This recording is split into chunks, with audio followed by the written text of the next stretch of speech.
कहीं आप लोग ये तो नहीं सोच रहे हैं कि ये अबे कर क्या रहा है ये।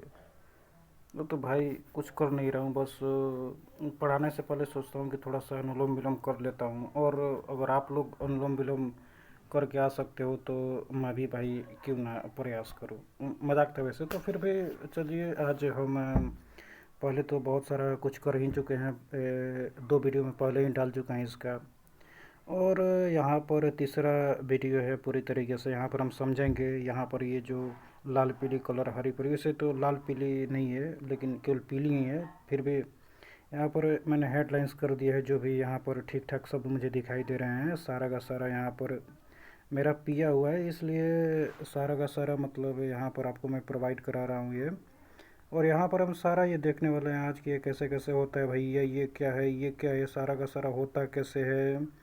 और मैं आपको श्योर कर सकता हूँ कि यहाँ पर आप ये पूरी तरीके से फॉलो करिए, अच्छे तरीके से फॉलो करिए। और पीटी और मेंस के लिए पूरी तरीके से कॉन्फिडेंस हो जाइए, पूरी तरीके से आप कॉन्फिडेंट महसूस करेंगे कि नहीं भाई मैंने किया है। और ये कोई हवाई बातें मैं नहीं कर रहा भाई, लोग आप समझ सकते हो और देख सकते हो पूरी तरीके से। मैं बेसिक से उठा रहा हूँ और पूरी तरीके से एडवांस लेवल तक मैं दिखा रहा हूँ पूरी तरीके से। तो आप ऐसा मत सोचो कि यहाँ पर कुछ ऐसा ये कोई आपके साथ मजाक होने वाला है या फिर कुछ ऐसा होने वाला नहीं। आप पूरी तरीके से श्योर रहो और अच्छे तरीके से इस पर ध्यान दो कि क्या हो रहा है और क्या नहीं हो रहा है। तो यहाँ पर ये तो हो ही चुका, ये हो चुका था और ये हो चुका था। यहाँ से हमारा ये वाला हाँ, तो यहाँ पर हम थे और यहाँ से हम शुरुआत करने वाले थे। तो लोक प्रभुता सॉरी भाई। तो लोक प्रभुता क्या होता है? लोक प्रभुता, कोई लोग होते हैं कि लोक प्रभुता लोक प्रभुता लोक प्रभुता। भैया लोक प्रभुता होता क्या है? लोक प्रभुता का मतलब होता है लोक, आप तोड़ सकते हो इसे। लोक प्रभु यानी कि लोक हैं और प्रभु हैं। प्रभु मतलब ईश्वर है, भगवान है, कुछ भी। तो लोक यानी कि पब्लिक, पब्लिक ही सारा सब कुछ है। तो लोक प्रभुता का मतलब क्या होता है कि सत्ता ही मतलब पब्लिक ही सारा चीज़ है। पब्लिक से ही सारा चीज़ आ रहा है भाई, जनता से ही सारा चीज़ आ रहा है। जनता अगर कुछ कर रही है तो सारा चीज़ जनता से आ रहा है। जनता में ही शक्ति है, जनता ही संविधान को शक्ति देती है। संविधान फिर ये बनाता है वो बनाता है, तो हम लोग सारा काम करते हैं। तो इसे लोक प्रभुता कह देते हैं भारी भरकम शब्द के तौर पर। सिद्धांत रूसो ने दिया था लोक प्रभुता को। और ये कहाँ के थे? तो फ्रांस के थे। और यहाँ पर लिखा गया कि सत्ता का स्रोत यहाँ पर जनता है। तो लोक प्रभुता का शब्द ये है, प्रस्तावना में मेंशन है। उसके बाद यहाँ पर 3 शब्द और मेंशन है यहाँ पर, अंगीकृत, अधिनियमित और आत्मार्पित। कई लोग तो समझ ही नहीं पाते कि अंगीकृत का मतलब क्या होता है, अधिनियमित का मतलब क्या होता है, आत्मार्पित का मतलब क्या होता है। अरे भाई देखो यहाँ पर, अंगीकृत का मतलब होता है स्वीकार करना। किसी चीज़ को जब हम स्वीकार करते हैं, अपना लेते हैं, एक्सेप्ट कर लेते हैं ना, इसे हम कहते हैं स्वीकार कर लेना या फिर अंगीकृत कर लेना। उसे भारी भरकम शब्द अंगीकृत करना। उसके बाद अधिनियमित। और देखो यहाँ पर मैं भले ही मजाक में ये सब कह रहा हूँ, लेकिन यहाँ पर देखो इस प्रकार के शब्दावली का प्रयोग आपको करना होगा आंसर राइटिंग में। इसलिए आप पूरी तरीके से आप इसे, इन शब्दावली को ध्यान में रखते चले जाइए, क्योंकि जब आप आंसर राइटिंग करोगे ना तो वहाँ पर ये बहुत ज़्यादा काम आने वाला। अंगीकृत की करना, यहाँ पर अधिनियमित करना किसी चीज़ को, यानी कि लागू करना। उसके बाद यहाँ पर आत्मार्पित करना। तो यहाँ पर ये हो रहा है भाई। चलो, आत्मार्पित, आत्मार्पित का मतलब क्या होता है? देश को सौंपना। देश को कौन सौंपेगा? देश को अपने आप को देश को सौंप देना, आत्मार्पित कर देना। चलो ठीक है। चलो, यहाँ पर एक भ्रम था। भ्रम मैंने कहा था पहले की वीडियो मैंने कहा था कि यहाँ पर एक भ्रम आता है कि लोक प्रभुता एक भ्रम है। कहा जाता है कि भारतीय संविधान में ना, तुम कहते हो कि लोक सत्ता है मतलब पब्लिक ही सारा चीज़ें थी करे, लेकिन वहाँ पर कहाँ ऐसा कुछ दिखाई देता है। तो यहाँ पर हम देखने का प्रयास करेंगे कि ऐसा क्यों, फर्स्टली यहाँ पर ऐसा क्यों कहा गया है। और दूसरी बात है कि भाई हमारा व्यू ऐसे पर क्या होना चाहिए। This is a very important thing that to focus on, कि यहाँ पर हमारा व्यू क्या होना चाहिए इस पर हमारा। तो एक तो पहले है कि लोक प्रभुता होता क्या है, मतलब ये तो हमने समझ लिया। उसके बाद यहाँ पर देखो कि ऐसा क्यों कहा गया कि भारतीय संविधान में लोक प्रभुता एक भ्रम है, यानी कि कुछ है वे नहीं। यहाँ पर ऐसे ही तुमने फर्जीवाड़ा करके रखा है, यहाँ पर कुछ है वे नहीं। यहाँ पर कोई को लोग कहते हैं और एक हमारा व्यू होना चाहिए। तो देखो मैं समझाता हूँ यहाँ पर आपको कि लोक प्रभुता आखिर एक भ्रम के तौर पर आखिर ऐसे क्यों कहा जाता है। लोक प्रभुता एक भ्रम के तौर पर आखिर क्यों कहा जाता है। तो देखो हर कोई जानता है कि संविधान था। संविधान के बाद अबे कलर को चेंज करते हैं भाई, एक ही कलर से बर बर बर बर। चलो कौन सा ले लेते हैं यहाँ से, ये वाला ले लेते हैं, येलो कलर ले लेते हैं। ओके। तो यहाँ पर देखते हैं कि यहाँ पर देखते हैं कि यहाँ पर संविधान सभा है। चलो संविधान है, और संविधान को किसने बनाया था? संविधान सभा ने संविधान को बनाया था। अभी ये कितना मोटा हो गया? अभी एक मिनट भाई लोग, इतना कर लेते हैं, ओके। तो यहाँ पर चलिए ठीक है ये। तो उसके बाद यहाँ पर देखो संविधान सभा ने बनाया था, और इसको संविधान सभा ने बनाया था, इसको अच्छे से समझ लेते हैं। देखिए, तो यहाँ पर संविधान हमारा बना हुआ था। अब संविधान को किसने बनाया था? तो संविधान सभा ने बनाया था। यहाँ पर हर कोई पूरी तरीके से समझ पा रहे हैं कि संविधान सभा ने बनाया था। और संविधान सभा, यहाँ पर संविधान सभा में कौन लोग बैठे थे? उनका क्या हम लोग हमने चुन कर भेजा था? नहीं चुन कर भेजा था, बिल्कुल हमने चुन कर नहीं भेजा था। उनका अप्रत्यक्ष निर्वाचन हुआ था। वहाँ पर केवल शिक्षित लोग वहाँ पर वोट दे रहे थे पूरी तरीके से। तो उनका अप्रत्यक्ष निर्वाचन हो रहा था, और जो प्रांतीय विधानमंडल के जो एमएलए थे ना, वो सारे के सारे वोट दे रहे थे उनको, और वोट दे देकर वहाँ पर कह रहे थे कि तुम लोग जाओ वहाँ पर और भेज दो। मतलब तुम लोग जाओ, प्रांतीय विधानमंडल यानी कि एमएलए समझ सकते हो सिंपली। और एमएलए क्या कर रहे थे? एमएलए चुन रहे थे संविधान सभा के सदस्यों को, और कह रहे थे कि तुम लोग जाओ यहाँ पर, कोई अथी है नहीं है, आप लोग संविधान बनाइए, कोई दिक्कत नहीं है। तो क्या हम कह सकते हैं कि भाई ये पूरी तरीके से हमने एथी किया था? मतलब ये लोक प्रभुता हमारे ऊपर इसी पर सवाल उठाया जाता है कि तब तो लोक प्रभुता कहीं पर दिखाई नहीं दे रही है। आप कहते हो कि जनता के द्वारा संविधान बनाया गया है, तो यहाँ पर कहाँ जनता दिखाई दे रही है? तो एमएलए के द्वारा कह सकते हैं कि संविधान बनाया गया है, क्योंकि यहाँ पर जो प्रांतीय विधानमंडल के जो सदस्य होते थे वो जनता के द्वारा चुने नहीं जाते थे यहाँ पर। तो फिर यहाँ पर सवाल उठता है, जनता के द्वारा नहीं चुने जाते थे, मतलब कौन चुनता था? तो यहाँ पर शिक्षित केवल लोग, संपत्ति जिनके पास अधिक थी, ठीक ठाक थी, तो वो लोग मतलब चुनते थे, पूरी जनता नहीं चुनती थी। तो ये तो था इस पर पूरा का पूरा कि चलो ये संविधान वाली बात हो गई। अब हमारा व्यू क्या कहता है? चलो ये तो हमने जान लिया कि यहाँ पर क्यों ऐसा कहा जाता है। अब हमारा व्यू यहाँ पर क्या कहता है, थोड़ा इसके बारे में जान लेते हैं। हमारा भी यहाँ पर क्या कहता है कि देखिए क्या कहता है कि केसी बियर का उपयुक्त मत सही नहीं है, बिल्कुल यहाँ पर सही बात है। और भारत का संविधान लोक प्रभुता पर आधारित है। अनेक तथ्य और तर्क इसकी पुष्टि करते हैं यहाँ पर।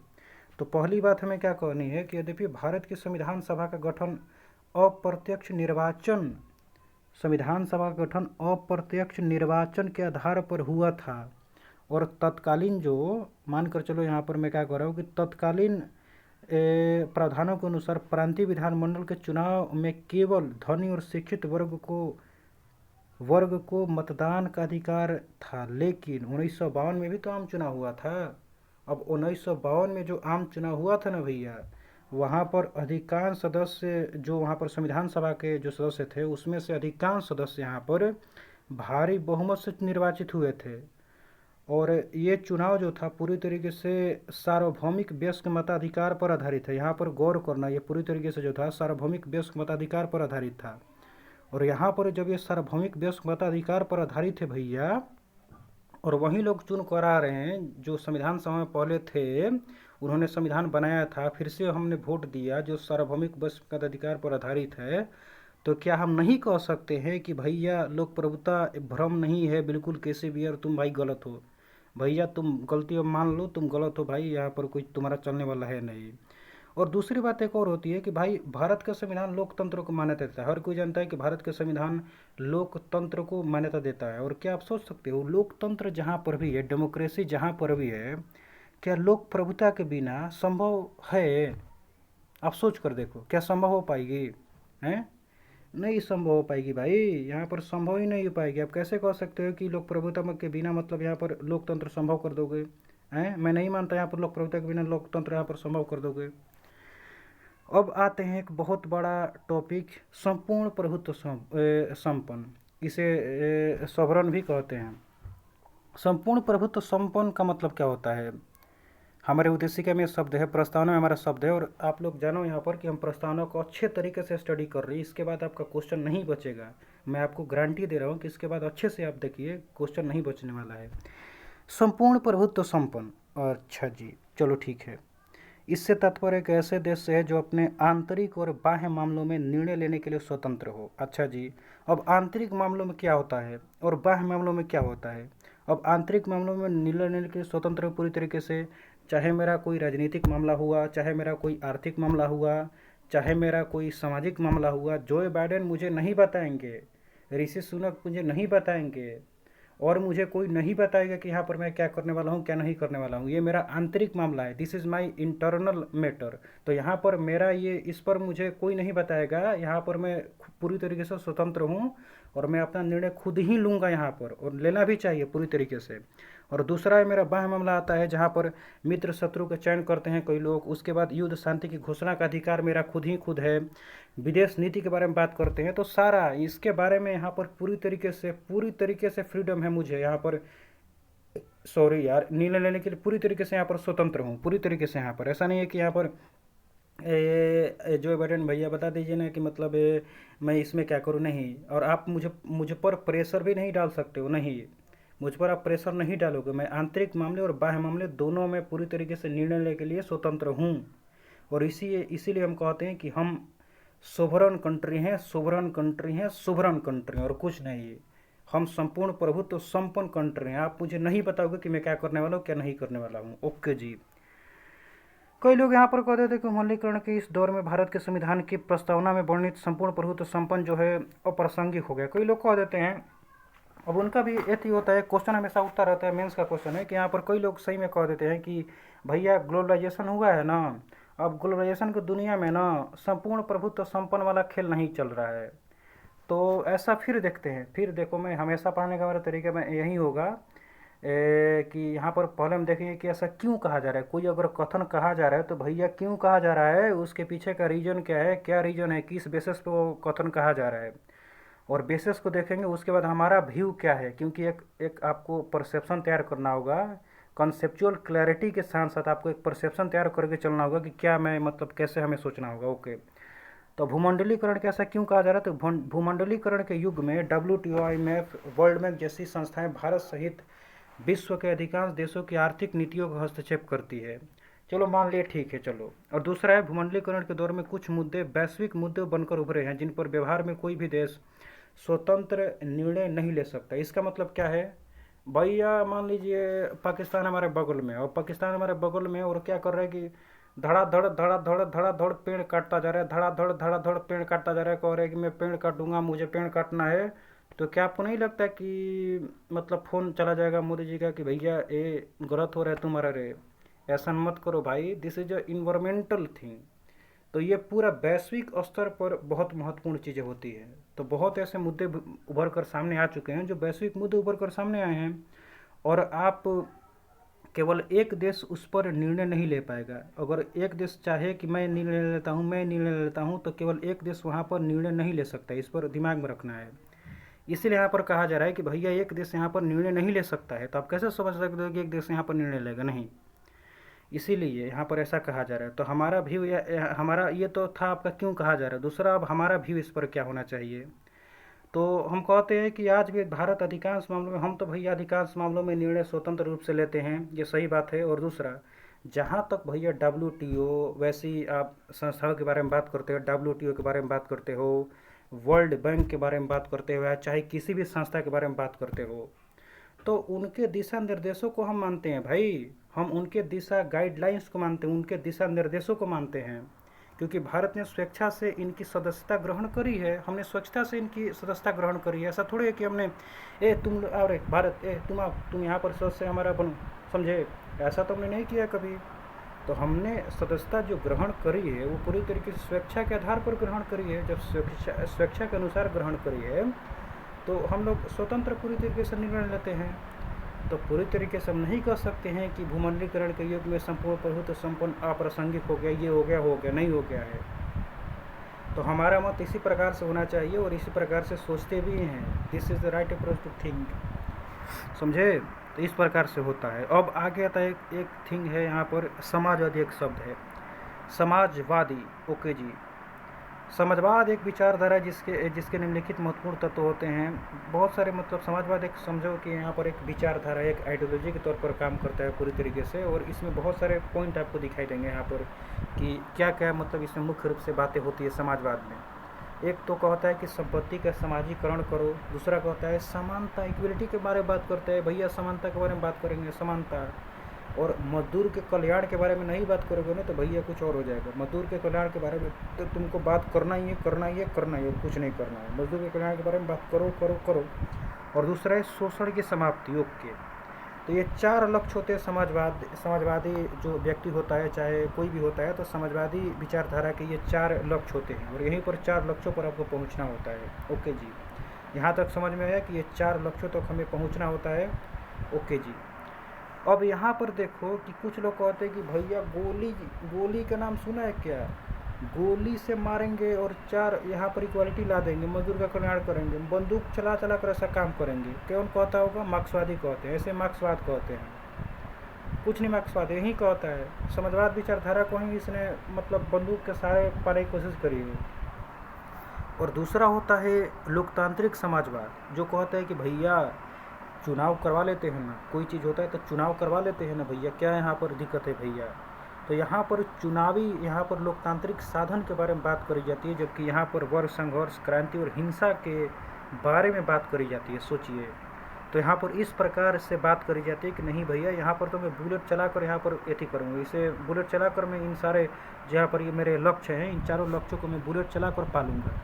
लेकिन कुछ लोग कहते हैं कि नहीं भैया, मैं बुलेट नहीं चलाऊंगा, मैं लोकतांत्रिक साधन में तो सीधा साधा इंसान हूँ भैया, चुनाव करवा लेते हैं, चुनाव में देखेंगे, चुनाव के सहारे सारा काम करेंगे ना, क्या दिक्कत है भैया, चुनाव के सहारे ये सारा काम करेंगे हम। ये जो यहाँ पर बुलेट वाला है ना, बुलेट वाला मुझे पसंद नहीं है, बिल्कुल यहाँ पर मुझे पसंद नहीं है, ये मुझे बिल्कुल पसंद है भैया। यहाँ पर ये तो मैं बहुत काम करूँगा, लोकतांत्रिक समाजवाद वाला बड़ा मैं काम करूँगा, यहाँ पर मुझे बहुत पसंद है भैया। तो यहाँ पर इसको लेकर मुझे बहुत पसंद है भैया। तो यहाँ पर ये कोई लोग चुनते हैं, इसे ही लोकतांत्रिक समाजवाद कहते हैं, और ये हम साम्यवाद, इसे हम मार्क्सवाद कहते हैं।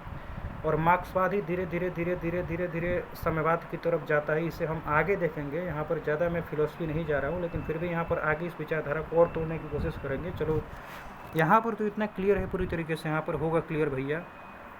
ओके, अब यहाँ पर हमारा समाजवाद कैसा है भैया? दुनिया का समाजवाद हमने देख लिया, पूरा हमने ओवरऑल पूरे दुनिया के स्तर पर तो हमने देख लिया, लेकिन हमारा समाजवाद क्या कहता है, किस प्रकार हम हैं। ओके, तो हम थोड़ा सा अपना देख लेते हैं कि हमारा क्या है भैया, किस प्रकार से है भैया। ओके जी, तो यहाँ पर देख लेते हैं कि भारतीय समाजवाद का प्रस्तावना समाजवाद जो हमारा मतलब जो भारतीय समाजवाद या प्रस्तावना का समाजवाद जो है हमारा, अब इसके बारे में थोड़ा सा देख लेते हैं हमारा क्या है। भारतीय समाजवाद का अर्थ मार्क्सवाद नहीं है। मैंने कहा ना कि यहाँ पर मार्क्सवाद बिल्कुल नहीं है, हम मार्क्सवाद तरीके से नहीं सोचते हैं। भारतीय समाजवाद का अर्थ हमारा लोकतांत्रिक समाजवाद के बिल्कुल निकट है, बिल्कुल सही बात है। और यहाँ पर भारतीय समाजवाद का स्वरूप विशिष्ट है, हम विशिष्टता रखते हैं। देखते हैं कि क्यों विशिष्टता रखते हैं। यहाँ पर हम विशिष्ट रखते हैं बिल्कुल, यहाँ पर इसीलिए तो विशिष्ट हैं क्योंकि यहाँ पर अनिवार्यतः हम पूंजीवाद की विरोधी नहीं करते हैं भाई, अनिवार्यतः हम पूंजीवाद के विरोध करते ही नहीं। कभी हम चाहते हैं कि भैया पूंजीवाद भी रहो तुम, और तुम भैया समाजवाद भी रहो, अच्छे तरीके से चलते हैं, अपनी बैलगाड़ी अच्छे तरीके से चलेगी, कोई घबराने वाली बात नहीं है। हम लोकतांत्रिक साधन का प्रयोग करेंगे और अच्छे तरीके से काम करेंगे, समझे। तो इस प्रकार से हम हमेशा ये सोच कर चलते रहते हैं काम करके। वो स्लाइड में लेना भूल गया शायद, कोई बात नहीं यहाँ पर। तो यहाँ पर इतना तो चलो समझ में आया। यहाँ पर वो स्लाइड में जो इसमें था पूरी तरीके से डेफिनेशन है, उसको मैं यहाँ पर बता दूँ क्या यहीं पर थोड़ा सा। या ठीक है, बाद में डिस्कस कर लेंगे, कोई दिक्कत नहीं है इसके बारे में। एक केस हुआ था इसको लेकर, यहाँ पर DS नकारा केस हुआ था सुप्रीम कोर्ट में। इसके बारे में जानना बेहद ज़रूरी है कि यहाँ पर हमारे समाजवाद के बारे में भैया, भारतीय समाजवाद के बारे में आखिर सुप्रीम कोर्ट क्या कहता है। सुप्रीम कोर्ट भी तो कुछ भैया, सुप्रीम कोर्ट ने कह दिया तो भैया समझ जाओ कि यहाँ पर रामबाण कहते हैं ना, या फिर क्या कहते हैं मैं भूल गया, फिर भी कुछ तो कहते हैं। खैर, तो इसको मानना होगा आपको। तो DS नकारा केस हुआ था, DS नकारा केस 1982 में हुआ था। उसमें सुप्रीम कोर्ट ने कुछ परिभाषा दिया था कि यहाँ पर भारतीय समाजवाद ये होता है और इसे आपको मानना चाहिए, इस प्रकार से है। तो यहाँ पर कहा गया था कि 3 बातों के बारे में उसने कहा था कि आय की असमानता को कम करना, जीवन स्तर की असमानता को कम करना, मजदूर और वंचित वर्गों का कल्याण करना। यानी कि मैं यहाँ पर अगर इसके बारे में अगर मैं बात करूँ यहाँ पर, तो हमारा अगर ये तीनों वाक्य को आप पढ़ोगे तो यहाँ पर क्या आपको समझ में आ रहा है कि समानता यहाँ पर केंद्र में, बिल्कुल यहाँ पर भैया समानता केंद्र में है। अगर यहाँ पर ये समानता आपको दिखाई दे रहा है, समानता यहाँ पर केंद्र में ना, बिल्कुल यहाँ पर आपको समानता केंद्र में दिखाई दे रहा है। कि भैया हम असमानता को ख़त्म करना चाहते हैं। भैया हम जीवन स्तर के जो असमानता है ना, जीवन स्तर में जो ये कोई अंबानी अलग जी रहा है, ये मजदूर अलग जी रहा है, तो इस जितना कम हो सकता है उतना कम हम करना चाहते हैं। यहाँ पर एक व्यक्ति यहाँ पर खड़ा है और एक व्यक्ति यहाँ पर खड़ा है, तो ये जितना कम हो सके जितना हम कम करना चाहते हैं, जितना कम हो सके जितना कम करना चाहते हैं। सोचो, तो ये असमानता को हम जितना कम हो सके जितना कम करना चाहते हैं भैया, समझे। ये व्यक्ति बहुत बड़ा नहीं होना चाहिए, समझे ना। यहाँ पर ये व्यक्ति बहुत बड़ा नहीं होना चाहिए और ये व्यक्ति बहुत छोटा नहीं होना चाहिए। ये दोनों व्यक्ति जो मेरे छोटे मोटे भाई हैं ना यहाँ पर, ये दोनों लगभग बराबर की स्थिति में मैं इसे लाऊं। और हम इकोनॉमी में एक डिस्ट्रीब्यूशन का सिद्धांत पढ़ेंगे आगे चलकर, लेकिन अभी नहीं पढ़ा रहा हूँ, लेकिन आगे चलकर इसके बारे में अच्छे तरीके से बारे में बात करेंगे, कैसे हम डिस्ट्रीब्यूशन आज के खेल बनाएंगे। डिस्ट्रीब्यूशन अगर डिस्ट्रीब्यूशन के लेवल पर हम काम करते हैं तो चलो यहाँ पर अलग ही लेवल पर काम कर पाएंगे। और हम लोग सिविल सर्वेंट जब बनते हैं तो क्या किस बारे में बात करते हैं, किस पर फोकस हमारा ज़्यादा रहता है, तो डिस्ट्रीब्यूशन पर फोकस। शब्द नोट कर लेना, डिस्ट्रीब्यूशन। ग्रोथ रेट तो चलता रहेगा, ग्रोथ रेट तो चलता रहेगा, ग्रोथ रेट तो होगा ही होगा, लेकिन हमें किस पर ध्यान देना होगा, डिस्ट्रीब्यूशन पर ध्यान देना होगा। ये थोड़ा सा अलग मुद्दा है, खैर बाद में इसके बारे में बात करेंगे। तो थोड़ा सा इसके बारे में देख लेते हैं कि इस प्रकार भारतीय समाजवाद के केंद्र में उत्पादन के साधनों के समाजीकरण का विचार नहीं है, बल्कि इसके केंद्र में समानता का विचार है। अतः भारतीय समाजवाद अनिवार्यतः पूंजीवाद के विरोधी नहीं है। भारत में पूंजीवाद और समाजवाद का सहअस्तित्व संभव है और यही भारतीय समाजवाद की विशिष्टता है। मैंने कहा ना कि विशेषता यही है हमारी कि भारतीय भैया हम विशिष्ट हैं। हम पूंजीवाद का विरोध नहीं करते हैं कि पूंजीवाद का विरोध करो विरोध करो विरोध करो, जैसे कि रशिया ने किया कि पूंजीवाद का विरोध करो। चाइना हालांकि कहता है कि मैं पूंजीवाद के विरोधी या फिर मैं इस प्रकार से काम नहीं करता, लेकिन फिर भी आप अगर अच्छे तरीके से स्टडी करते हो, अच्छे तरीके से आप ऑब्जर्वर हो पूरी तरीके से, आप समझ सकते हो कि चाइना केवल कहने के लिए कहता है इस प्रकार से, लेकिन ऐसा करता और है नहीं। वो पूरी तरीके से क्या करता है कि भाई पूंजीवाद को पूरी तरीके से अपना चुका है वो। तो पूंजीवाद के अगर चाइना के खिलाफ अगर कहा जाए, चाइना के बारे में अगर कहा जाए, तो चाइना पूंजीवाद के बिल्कुल निकट है। बिल्कुल निकट मतलब कह सकते हो 99% पूंजीवाद के निकट है। समाजवादी विचारधारा, साम्यवाद विचारधारा बिल्कुल उसका ढकोसला और कुछ नहीं है। यहाँ पर केवल कहने के लिए बातें हैं और हर कोई जानते हैं कि वो किस प्रकार से सोचता है, पूंजीवादी तरीके से ही सोचता है। तो हमारा विषय तो हमने देख लिया कि भैया हम लोग क्या हैं, हम दोनों को लेकर साथ चलते हैं। भैया पूंजीवाद तुम भी आओ, भैया समाजवाद तुम भी आओ, हम दोनों के विरोधी नहीं है भैया, हम दोनों को साथ लेकर चलेंगे। दोनों का सहअस्तित्व संभव है, इसलिए हम साथ लेकर चलेंगे। तो दोस्तों यहाँ पर ये समाप्त होता है। यहाँ पर ये वीडियो लगभग मतलब ठीक ठाक, मतलब यहाँ पर आपको समझ में आया होगा। बहुत सारे हमने कॉन्सेप्ट्स यहाँ पर हमने देखा सारा का सारा, और आगे में ये सारा का सारा जो स्लाइड है ना, ये सारा का सारा मैं प्रोवाइड कराता रहूँगा, आपको प्रोवाइड कराना शुरू कर दूँगा। लेकिन अभी फ़िलहाल इसके बारे में नहीं सोच रहा हूँ थोड़ा सा, लेकिन फिर मैं धीरे धीरे आपको प्रोवाइड कराना शुरू कर दूँगा। अभी बस इसे अच्छे तरीके से आप नोट करिए, बिल्कुल आप इसे नोट करिए और बिल्कुल आप रेगुलर रहिए अच्छे तरीके से, तभी आपको बिल्कुल समझ में आएगा। और मैं आपको श्योर करता हूँ, फिर आपको श्योर करता हूँ कि आप अच्छे तरीके से इसे पढ़ लीजिए। एनसीईआरटी मत पढ़िए भाई, एनसीईआरटी मत पढ़िए, एनसीईआरटी पढ़ लीजिए। इसे पढ़ने के बाद एनसीईआरटी पढ़ लीजिएगा, आपको खुद समझ में आ जाएगा कि मैं किस लेवल के बारे में बात कर रहा हूँ। पॉलिटी बाद में एम लक्ष्मीकांत कहते हैं ना, एम लक्ष्मीकांत आप बाद में पढ़ लीजिएगा, कोई दिक्कत नहीं है। आप इसे आप चाट जाइए। इसे आप चाटने के बाद देखिए खेल क्या होता है, कैसे शुरू होता है खेल। तो अब वीडियो को बंद करने का वक्त आ चुका है, और मुझे भाई टेक्निकलिटी उतना मालूम होता है नहीं, और बहुत ज़्यादा मुझे नहीं मालूम होता है, इसलिए मैं सिंपल यहाँ पर पढ़ाता हूँ। पढ़ाने से मुझे मतलब रहता है ज़्यादा, यहाँ पर ज़्यादा मुझे वो क्या कहते हैं, मुझे एडिट करना नहीं आता है वीडियो वगैरह को। तो इस प्रकार से हो सकता है कुछ गलतियाँ हो जाए, कुछ इस प्रकार से बातें आ जाएँ, तो यहाँ पर मैं थोड़ा सा माफ़ी चाहूँगा इसके लिए। फिर भी चलिए, okay, bye bye, tata, good night. Good night तो खैर कोई दिक्कत नहीं है, यहाँ पर गुड नाइट मैंने गलती बोल दिया, फिर भी ठीक है, चलिए, ओके, बाय बाय।